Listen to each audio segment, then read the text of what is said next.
पर्यावरण शिक्षा में आज हम प्राकृतिक एवं मानवकृत पर्यावरण के बारे में पढ़ेंगे।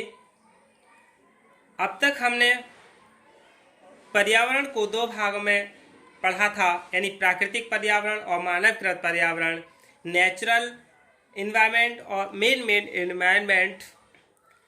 तो मैन मेड इन्वायरमेंट तो हम बाद में पढ़ेंगे, उससे पहले हम प्राकृतिक पर्यावरण के बारे में जान लें।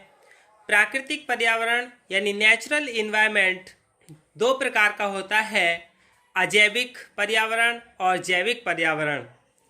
अजैविक यानी बायोटिक पर्यावरण को दूसरा नाम भौतिक पर्यावरण है, फिजिकल इन्वायरमेंट, और दूसरा यानी बायोटिक इन्वायरमेंट। तो जो भौतिक पर्यावरण है ये तीन भागों में बटा है, लिथोस्फीयर, हाइड्रोस्फीयर और एटमॉस्फेयर, यानी स्थल मंडल, जल मंडल और वायुमंडल। वायुमंडल में क्या है, इसे गैसीय पदार्थ कहते हैं, यानी गैसियस सब्सटेंस, इसमें वायु और वायुमंडल सम्मिलित है। दूसरा है जल मंडल यानी हाइड्रोस्फीयर, इसमें क्या है, जल में लिक्विड सब्सटेंस में जल और जल मंडल होते हैं। फिर है ठोस यानी स्थल मंडल यानी सॉलिड सब्सटेंस, इसमें भूमि और पृथ्वी को सम्मिलित किया गया है। दूसरा था जैविक पर्यावरण यानी बायोटिक इन्वायरमेंट, ये तीन भागों में बटा है, सूक्ष्म जीव जगत यानी माइक्रो ऑर्गेनिज्म वर्ल्ड, दूसरा है बायोटेक्निकल बॉटनिकल वर्ल्ड, और तीसरा है प्राणी जगत यानी एनिमल वर्ल्ड। तो अब हम अजैविक यानी भौतिक पर्यावरण के बारे में जानेंगे। तो ये क्या है, धरती की संरचना है। सबसे पहले हम धरती की संरचना के बारे में जान लें, स्ट्रक्चर ऑफ अर्थ के बारे में। धरती क्या है, जिस पर हम रहते हैं और दैनिक क्रियाकलाप करते हैं, उसकी संरचना कैसी है यह जानेंगे। धरती केवल भूभाग नहीं है, बल्कि यह ब्रह्मांड में सौर मंडल का एक सदस्य है जो सूर्य के चारों ओर परिक्रमण करता है, जिस पर जीवन का अस्तित्व है। Earth is not just a terrain, what it is a member of the solar system in the universe that revolves around the sun of which life exists।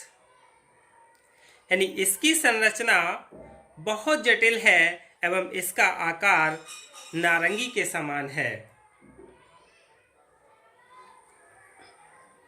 यानी its structure is very complex and its shape is similar to orange। और ये दोनों ध्रुवों पर चपटी, यानी पृथ्वी है, धरती है, वो दोनों ध्रुवों पर चपटी तथा मध्य में भूमध्य रेखा पर उभरी हुई है। It is flattened on both poles and embossed on the equator in the middle। जो खगोल शास्त्री हैं उन्होंने पृथ्वी के बाहरी भागों को तीन भागों में बांटा है, यानी स्थल मंडल, जल मंडल और वायुमंडल। ये जो सभी मंडल हैं वो पृथ्वी की गुरुत्वाकर्षण शक्ति के कारण एक दूसरे से इस प्रकार बंधे हैं कि पृथ्वी के ऊपरी धुरी पर घूमने एवं सूर्य के चारों ओर चक्कर लगाने में भी संतुलित रहते हैं।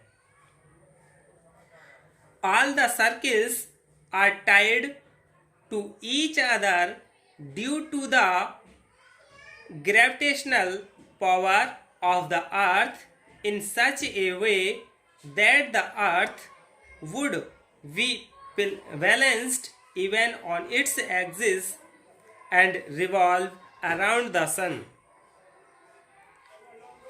यानी पृथ्वी के धुरी पर जो पृथ्वी है वो अपनी धुरी पर घूमने और सूर्य के चारों ओर चक्कर लगाने में भी क्या करती है, संतुलित रहती है। तो फिर अब हम स्थल मंडल के बारे में जान लें, लिथोस्फीयर क्या है। जो लिथोस्फीयर है वो पृथ्वी का वह भाग है जिस पर हम निवास करते हैं, जिसके अंदर अनेक प्राकृतिक संसाधन भरे हैं, जो मिट्टी, चट्टानों और पिघले पदार्थों से ठोस पिंड के रूप में बना है। यानी जो लिथोस्फीयर है, स्थल मंडल है, वो मिट्टी, चट्टानों और पिघले पदार्थों से ठोस पिंड के रूप में बना है। The lithosphere is the part of the earth on which we live, which is filled with many natural resources, which is made of clay, rocks and molten materials as solid bodies। यह पूरी पृथ्वी का 3/10 भाग है। यानी जो स्थल मंडल है वो पृथ्वी का 3/10 भाग है, और जो शेष भाग 7/10 है वो क्या है, जल क्षेत्र में आता है।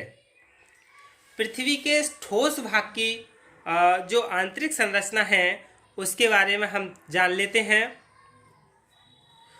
यानी पृथ्वी की संपूर्ण बाह्य परत जिस पर महाद्वीप एवं महासागर स्थित हैं स्थल मंडल कहलाता है।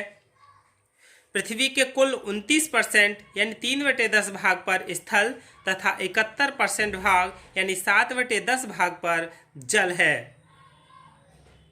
अब ये जो संरचना दी है पृथ्वी की, सबसे पहले हम केंद्र बिंदु से जान लेते हैं। ये क्या है, पृथ्वी की आंतरिक भाग है, इसे इनर कोर कहते हैं, जिसकी मोटाई 1300 किलोमीटर, यानी इसकी मोटाई केंद्र बिंदु से यहाँ तक कितनी है, 1300 किलोमीटर है, जिसका टेम्परेचर 4000 डिग्री सेल्सियस है, और ऊपर से गहराई तक यानी यहाँ से गहराई तक ये 6370 किलोमीटर है। ये जो पृथ्वी है इसकी ठोस भाग की आंतरिक संरचना को हम 4 भागों में बांटा है। सबसे पहला क्या था, इनर कोर यानी आंतरिक संरचना। दूसरा क्या है, आउटर कोर। दूसरा है ये वाला सफ़ेद कलर का जो है ये आउटर कोर, और ये रेड कलर का है ये है मेंटल, और इसके जो सबसे ऊपरी भाग है वो है भूपटल, यानी इस भूपटल पर जो कि हम सब रहते हैं।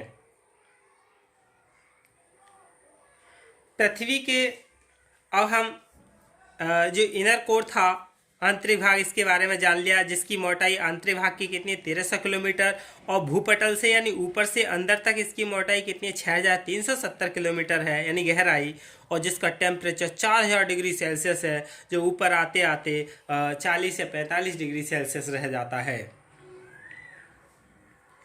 और जहाँ इसकी सतह कमजोर होती है वहाँ क्या है, भूकंप या भूकंप नहीं यानी ज्वालामुखी विस्फोट हो जाते हैं।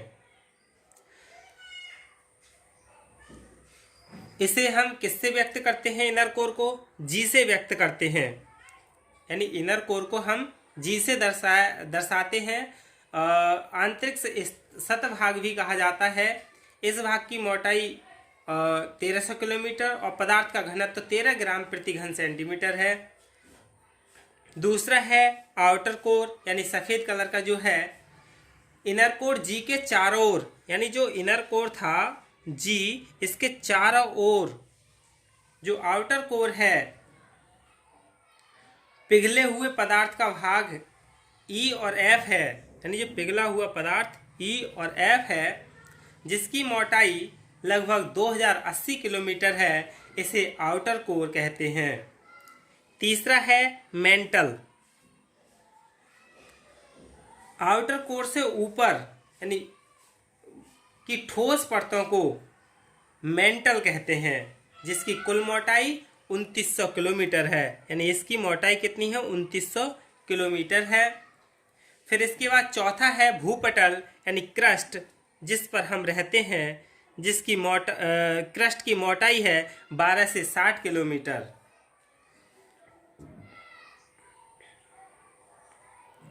फिर है यह ऊपरी भाग चट्टानों से बना है, यानी जो भूपटल है वो किससे बना हुआ है, चट्टानों से बना होता है, जो क्षेत्र की खनिज संपदा के भंडार माने जाते हैं। स्थल मंडल की सबसे ऊपरी सतह पर बनावट और भौगोलिक स्थिति के अनुसार प्रकृति दत्त यानी जो नेचर के द्वारा दी हुई स्ट्रक्चर एंड रचना है को अलग अलग नाम दिए गए हैं। अलग अलग नाम क्या दिए गए हैं उसके बारे में अब हम जान लेते हैं। जो बनावट और भौगोलिक स्थिति है वो क्या है? सबसे पहले महाद्वीप यानी कंटिनेंट, पृथ्वी के वे बड़े भाग जो लगभग चारों तरफ से जल से घिरे हों वो महाद्वीप कहलाते हैं।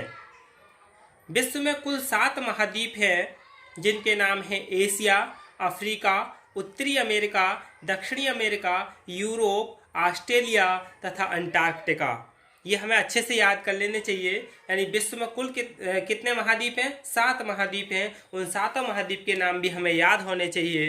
यानी एशिया, अफ्रीका, उत्तरी अमेरिका, दक्षिणी अमेरिका, यूरोप, ऑस्ट्रेलिया और अंटार्कटिका हैं।